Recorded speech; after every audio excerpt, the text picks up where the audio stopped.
Welcome back, Defenders. Jake here. We really have entered a new era of this war.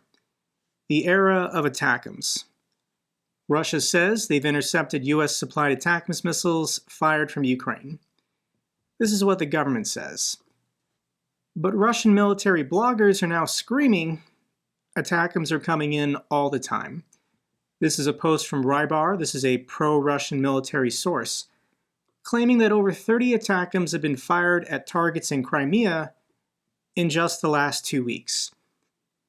Sure, some of these have been intercepted and shot down, but some of them are hitting their targets. We're not getting good pictures or videos out of Crimea because the government is cracking down. They've told the residents of Crimea, if you take any pictures or videos and post them online, you will be found and you will be punished. So I just don't think we're going to get a lot of good evidence of the success of these ATACMS strikes. But based on what the Russians are saying, they're happening. And this is huge. ATACMS volley strikes mass of Russian troops training in eastern Ukraine.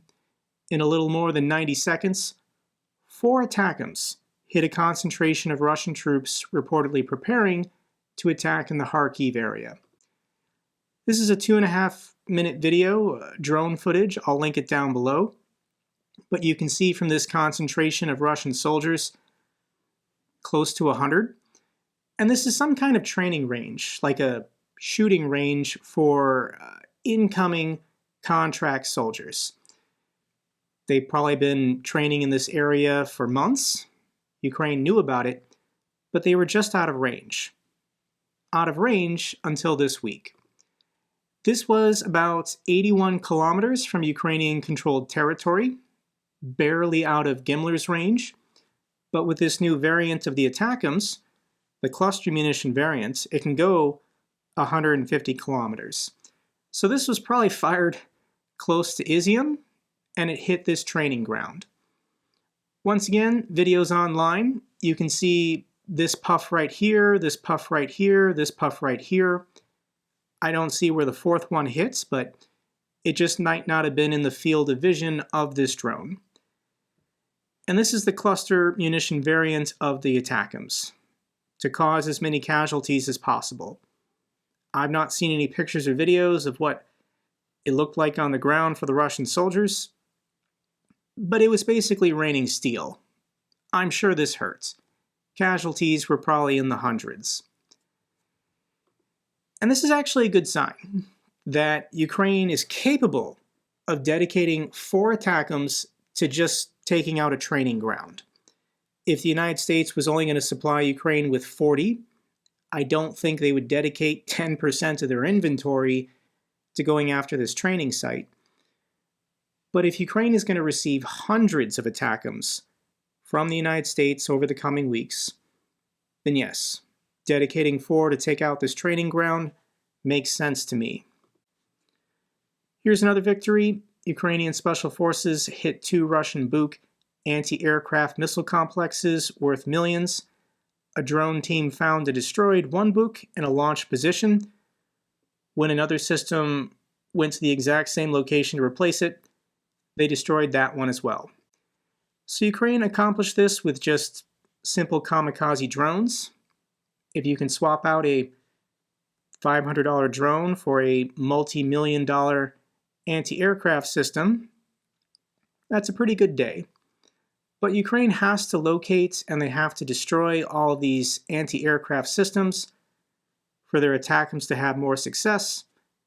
And of course, prior to the arrival of F-16s, probably in a month. So when we look at the military map, everyone's talking about the Russian advances, the capturing of these abandoned villages and, Ocheretny. But we're not talking about the massive casualties that Russia is currently experiencing. When you look at Ukraine's estimates, it's been over 1,000 a day casualties. And this has been going on for weeks. In the lead up to Putin's re-inauguration and the May 9th Victory Day parade. Also, the weather has been unusually dry. So it's been capable for the Russian military to push this advance, regardless of the casualties. So I'm going to link a couple videos down below. This video is almost 2 minutes of a Russian soldier walking through a field and just filming the dead, his fallen comrades. There are Russian corpses littered everywhere in the Donetsk region. He simply says, this is the reality of effing war. That's it. If you want to see what it looks like on the ground for yourself, I'll link this down below. Here's another video I found. This is 7 minutes. And it's a Russian soldier walking in a straight line. Once again, the bodies of his comrades are littered everywhere. Some of them look like they've been decaying for weeks, as Russia doesn't clear their dead from the battlefield. The bodies are picked clean of provisions. Russian soldiers, to get more food and water, have to take it off the dead to just have something to drink. But this is just horrifying to watch. Like, how can any modern army operate like this when you have to crawl over your dead comrades to keep advancing? This is a video I can show you because it doesn't show any dead corpses, but this is a Russian soldier desperate for help. So he decided to film this video asking for donations in order to get him a pump-action shotgun. So let me read this for you. Please help us with pump-action shotguns. Any will work. DM me. I'll explain how to get it here. These birds. These effing FPV drones, we're sick of them. One shotgun saves 10 lives, if not more. They're simply burning us.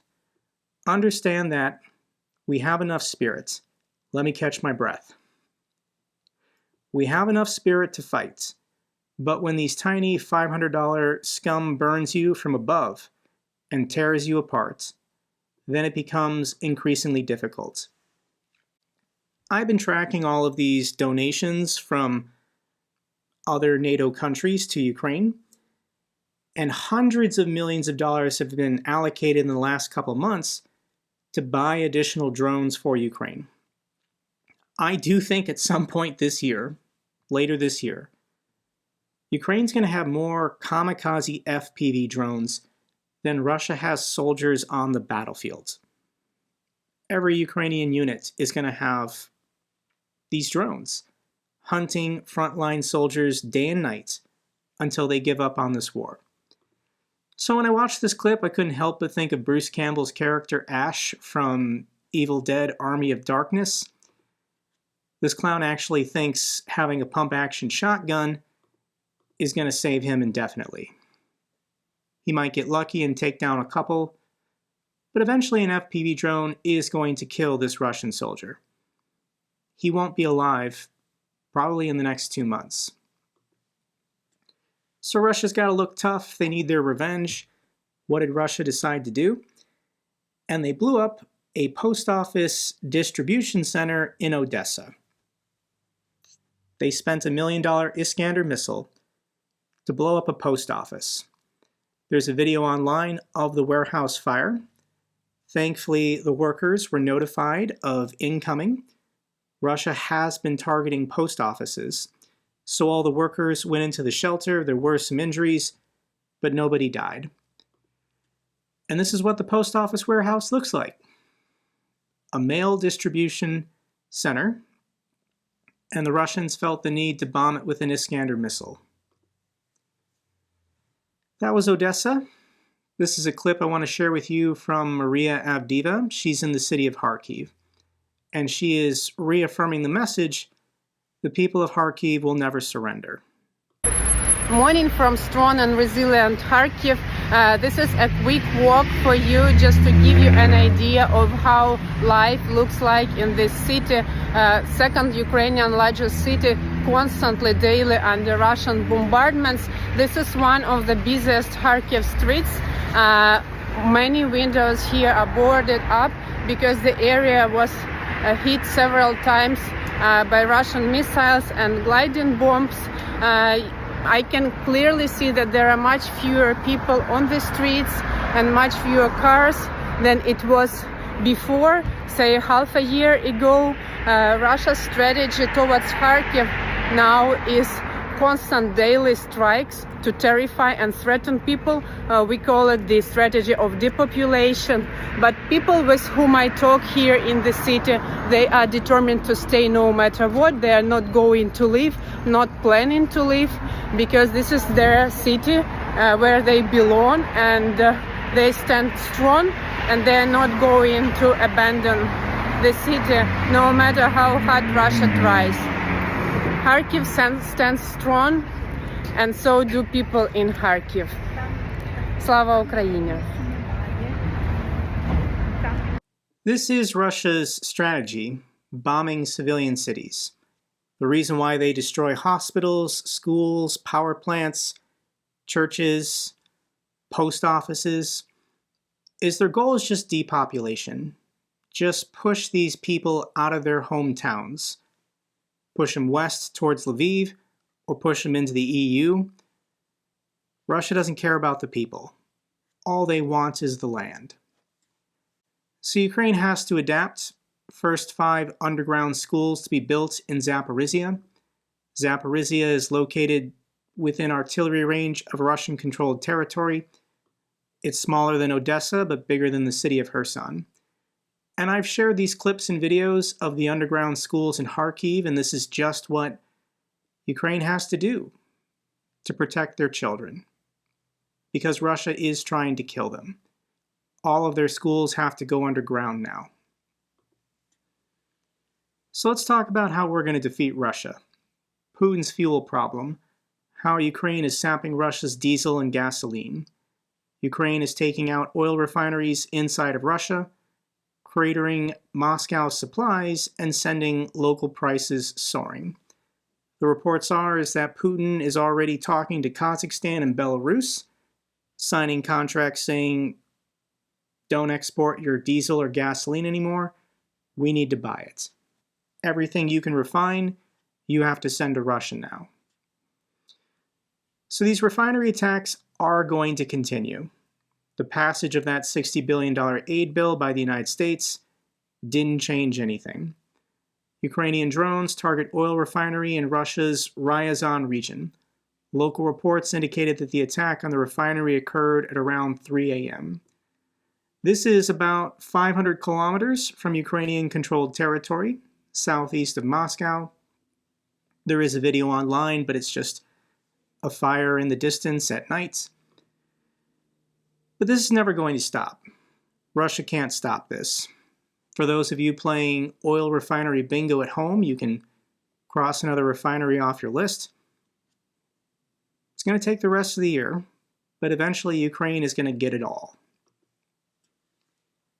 This is hilarious.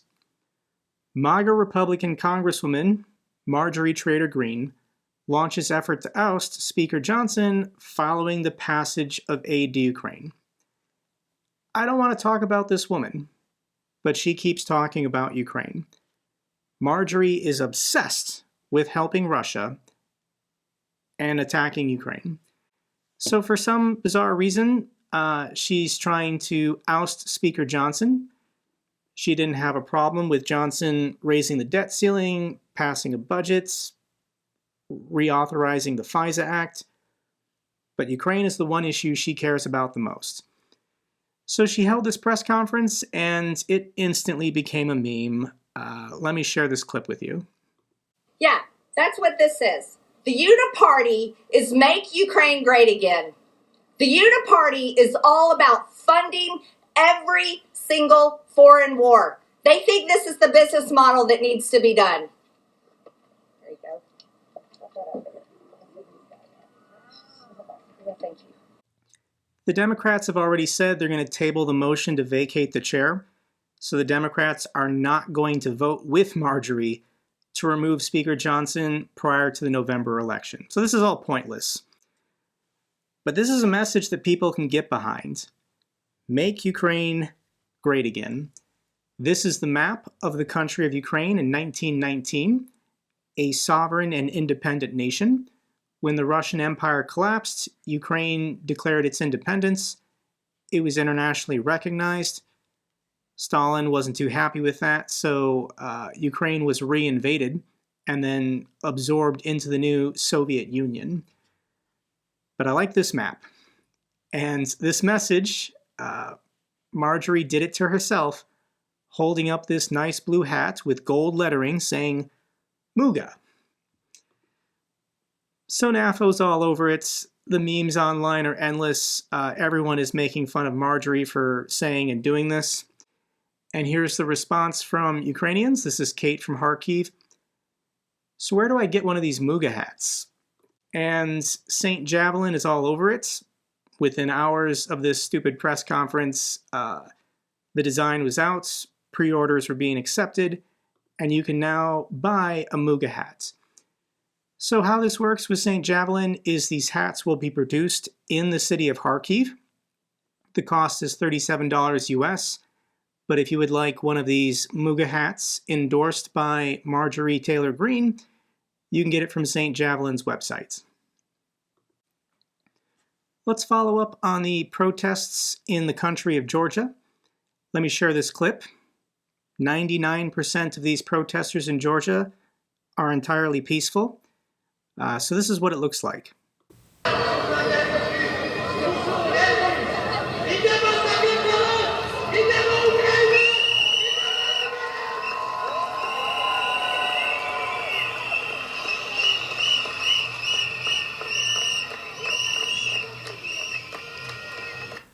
Georgia is a very small country, less than 4 million people.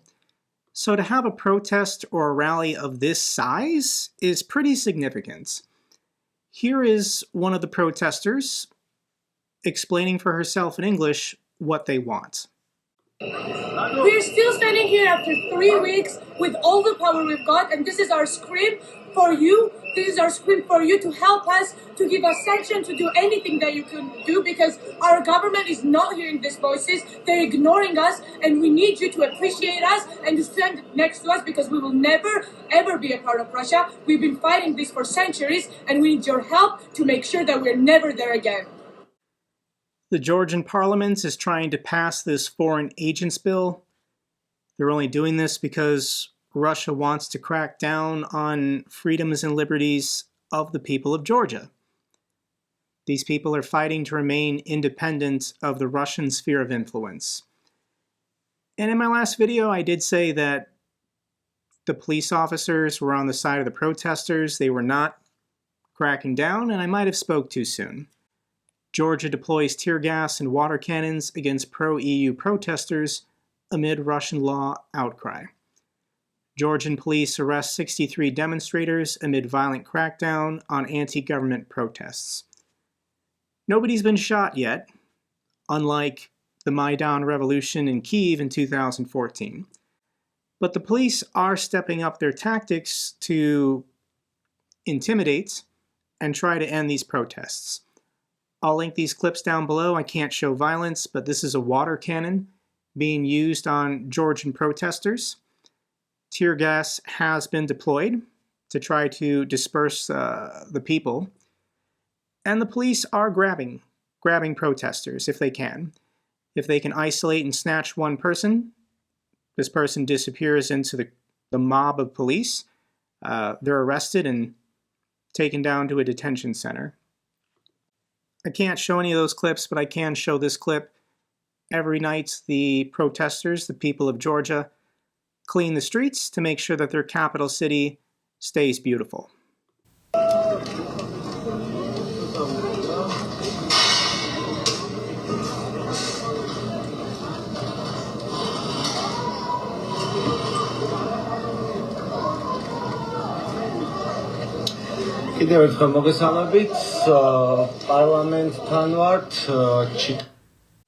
These are people who just want to be free. Free of Russian corruption, free of the old Soviet mindsets of slavery to the Tsar. Let's get to the good news for Ukraine. Norway will increase their aid to Ukraine by about $630 million US. Norway's got some of that sweet, sweet oil money. And thank you so much to the Norwegian people for sharing it.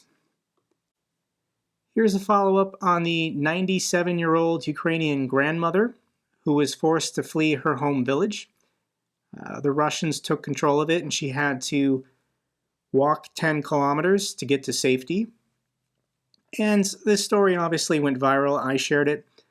And the chief executive of Monobank in Ukraine decided to give her a house. So she's safe. She will have a comfortable place to live for the rest of her life. She's 97. But yeah, the Russians destroyed her home. Her entire life living in this small village, erased by the Russians. Final clip I want to share with you comes from the Prime Minister of Estonia, Kaja Kallas. She's been a steadfast voice in support of Ukraine for the entire duration of this war. And this is a video she put out yesterday celebrating the 20th anniversary of Estonia joining the European Union. Dear friends, 20 years ago today, Estonia joined the European Union. Membership in the European Union and also in NATO are the cornerstones of our security. When we emerged from the Soviet prison, we started working straight away to join because we knew prosperity is security and security is prosperity. Today's security situation confirms that belonging to the European Union ensures the survival of our country and helps us to protect our democracy. However, nothing was just handed to us. It was the result of many years of dedicated work by many people, and that work continues. We did not join a ready-made organization. The European Union is constantly developing, and for 20 years we have also been part of this development. We are trusted, we are listened to, and our views are taken into account. Estonia has also been a leader in the digital field by influencing the digital future of the entire continent.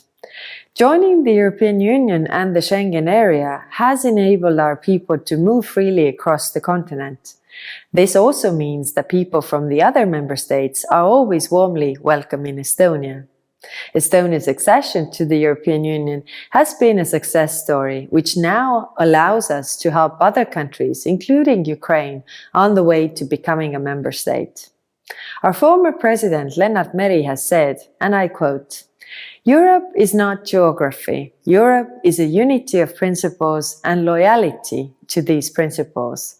Principles shape geography. Geography does not shape principles." End of quote. Let's remember that the European Union is not some distant concept. We together are the European Union. Congratulations to us all. Maybe you noticed this heart pin on her chest has the Ukrainian flag as half the heart. What the people of Ukraine, what the people of Georgia, what the people of Moldova all want is what the people of Poland and the Baltics have had the last 20 years. Peace and prosperity, accountable governments, free of Russian corruption. That's all for this update video. Glory to Ukraine, glory to the heroes. If you found this video informative, give me a thumbs up. Best way to support the channel. Comments and questions, let me know down below. I love hearing from you guys. Till the next video, keep defending the truth, keep defending democracy.